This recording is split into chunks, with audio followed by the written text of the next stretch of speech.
Never forgive himself. Senna regrouped and won 6 of the next 9 races.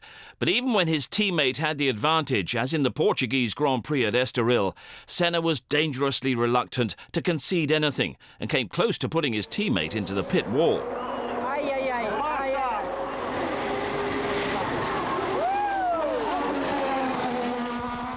That was very close. They didn't touch, but if they touched, one of them would have gone into the pit lane with all of the teams there. It would have been disaster. Ayrton has a small problem. He thinks that he can't kill himself because he believes in God and things like this, and I think that's very dangerous. But the penultimate race in Japan, it was Senna at his best. After a dreadful start, came a brilliant drive through the field from 14th in wet and dry conditions. His 8th victory of the season and his first world title. Senna gets away, Prost, fantastic! Senna left on the grid, and they go flying past him. And this has given Prost an enormous advantage. Ayrton Senna down in 14th place, he has got it all to do. And Ayrton Senna is now starting to carve his way through the field. You're going to see very soon Gerhard Berger losing his 3rd position to Ayrton Senna, who's closing up visually all the time. Senna is getting close to him, and Senna is going to challenge for the lead. Ayrton Senna has got the lead. And once again, we had the situation where Ayrton Senna is prepared to put his courage in both hands, go for it and dive through. Ayrton Senna crosses the line and you can see his exultation. Alain Prost crosses the line in 2nd position. Ayrton Senna, the new world champion. It's been a long season, I think, for me and for Alain. It's been amazing fighting between us. A lot of pressure on both of us, and outdoors we always try to minimize the pressure to make it less painful. It's impossible, and it was very hard, and I still cannot believe his finish. Senna world champion, McLaren dominant, but within the team the tensions and suspicions were growing, fueled by Alain Prost's belief that his teammate was getting preferential treatment from Honda in particular. We had Mr. Kawamoto, the president of Honda, came to Switzerland, and we had a dinner.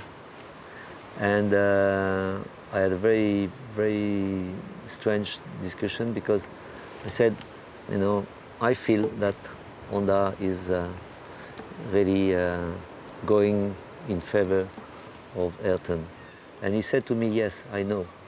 And we have a new generation of you know, engineers, mechanics, and they like Ayrton. They like the panache of Ayrton, and for sure they are more behind. Psychology of a racing driver is a big part of his performance. I always said 70–80%. It's very subjective, but it's a big part. And as soon as you feel that you have a sort of advantage or sort of preference, or, you know, I remember very well once I've seen the engines coming, you know, and was written on the engine special for Ayrton, you know, things like this. What does that mean? Is the engine better, or maybe it's exactly the same, or I don't know. But you don't want to see that. You want to have equal treatment, and inside the team it started to be a problem. It was only psychology, you know. But for me, I did not feel very well, you know, and I felt a big difference between 89 and 88. And I still do not understand why. They were both pretty calculating, to be honest, and I think that Ayrton was always a bit more animated, and therefore came across as a little bit less controlled, whereas Alan was, you know, far more calculating behind the scenes. But they both used their national press very effectively. They were completely capable of presenting a unified front in front of the media in Europe or at a Grand Prix, and then fuel the national press when they got home, which of course then really provoked reaction from each other when they were on either of them were on the receiving end of the consequences. So that was challenging, but it wasn't really that unpleasant. It was just occasionally unpleasant, and in being tough, you not only use energy, but you lose a bit of respect, and that's not always a good thing. In 1989, the rivalry became raw and public at the San Marino Grand Prix. Senna and Prost had qualified 1 and 2, and Senna proposed that whoever was first into Tosa should keep the lead, so not jeopardising their chances. Prost agreed. But then the race was stopped because of Gerhard Berger's fiery accident at Tamburello. And when the restart came, it was Prost away first. But Senna ignored the arrangement and went past through Tosa. According to him, the team orders didn't apply to the restart. They had a clear agreement with Ron Dennis. Who wins the start goes first in the first corner. Everything fine until Prost won the start. And Senna overtook him in the first corner. And Prost was like this and said, what's going on now? We have an agreement. But Senna couldn't do different. He says 6 times, excuse me, but it was maybe a mistake. But in the end of the day, next time he would do it the same because he's played like this. And I remember Pironi and Villeneuve, the same story, yeah, also. So in the end of the day, with these guys, there is no agreement or things, except this is for their advantage. And Ayrton on this was number 1. But with his charm, you always never had the feeling, you know. In some other times, some other drivers say, well, that's about, you know. But with Ayrton, it was always somehow, with his charm, he always covered everything. But ask Alain Prost how difficult it is to deal with somebody like this. People knowing me, they know that if I put my word on the table, I would never do anything strange or incorrect. There's absolutely no way. And then we had the start. I started first, and the second start where I started first. And I saw him on the left and with plenty of space and said, okay, I take the normal line just to exit better. And then he overtook me. And then we went to Pembrey for testing. And that's where we started the problem. They started to argue, almost like 2 petulant children, really. I mean, I was looking at them thinking, you know, this behaviour isn't befitting. And I lost it a little bit. And I ramped the pressure, and they still didn't get it, that, you know, effectively the team had to come first. They just had to understand the team had to come first. We gave them equality. Their behaviour had to be consistent with the values of the team. Only one talked to I did not talk, and just listening. He said, Ron, what happened? You had an agreement? He said, yes, we had an agreement for the first start, not for the second start. Starting like this, said, okay, that's not a problem. But then more important, he said, it's not me, it's Alain who overtook me. He said, Ayrton, there's 700 million of people, you know, they can watch the thing and... You know, in the end, I pushed so hard, I tipped them into you know, a very, very emotional state. They didn't look like anything other than very frightened children at the time. It took, I don't know, maybe 20 minutes before he has accepted that, and he started to cry. You know? I can't say that because now he's not there anymore, but my mistake, I went to a French journalist, a friend of mine, and he had heard a few things. Said, I told him the story, but I said, please, don't tell anything. You know, at this time, we could still be a little bit off sometimes. And he has written that in the newspaper. And Ayrton from this day was so upset that he saw somebody told him that he was in the newspaper that he never wanted to talk anymore. But that was only because of this reason. I don't want to know anything about that French guy.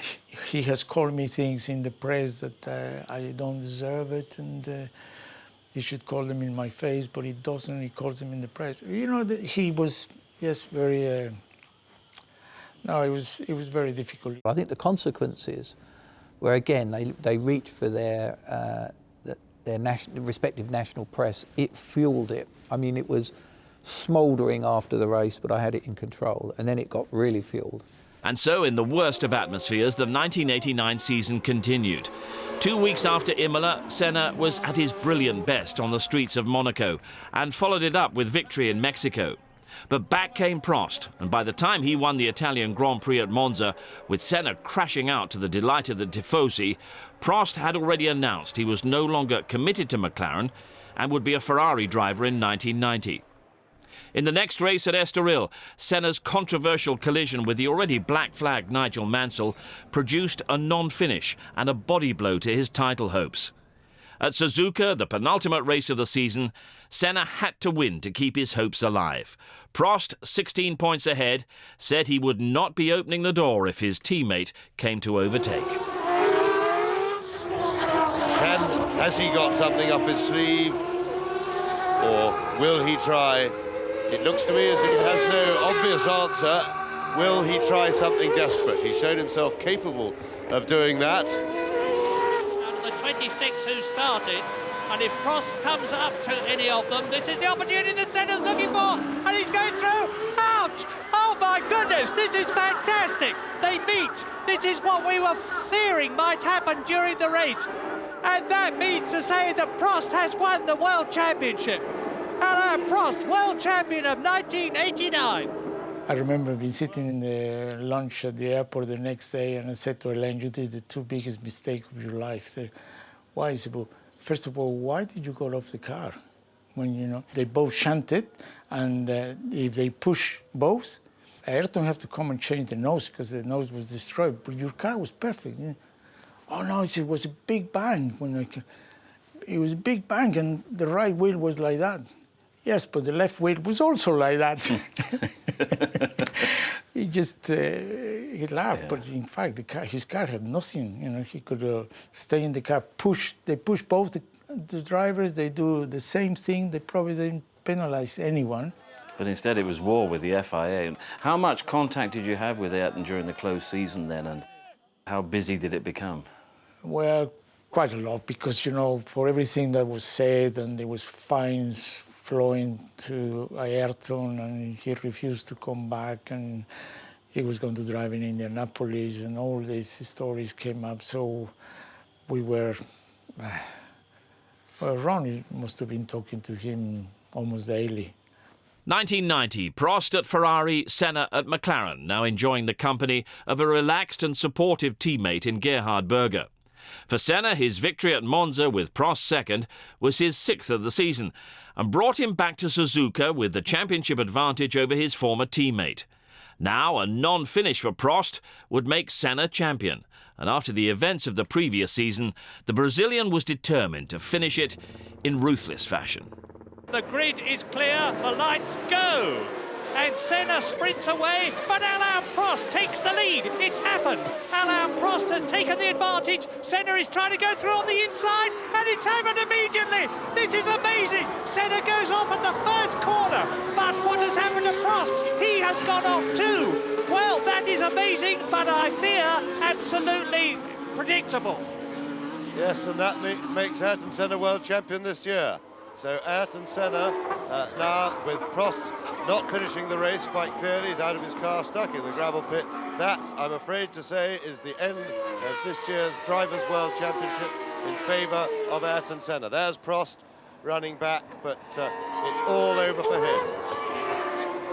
Well, that was predictable, I'm afraid. The man who got to the first corner first was going to be the world champion.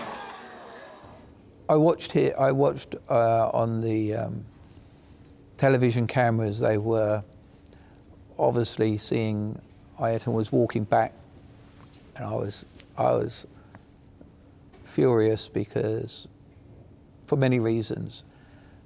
A, obviously it was a race win. It was a race we could have won. B, it was inconsistent with the principles by which I think one goes motor racing. I knew beforehand the start would be very difficult for me because I was on not on the right side on the circuit, on the dirty side of the asphalt. And I already expect the Ferrari to jump slightly ahead of me.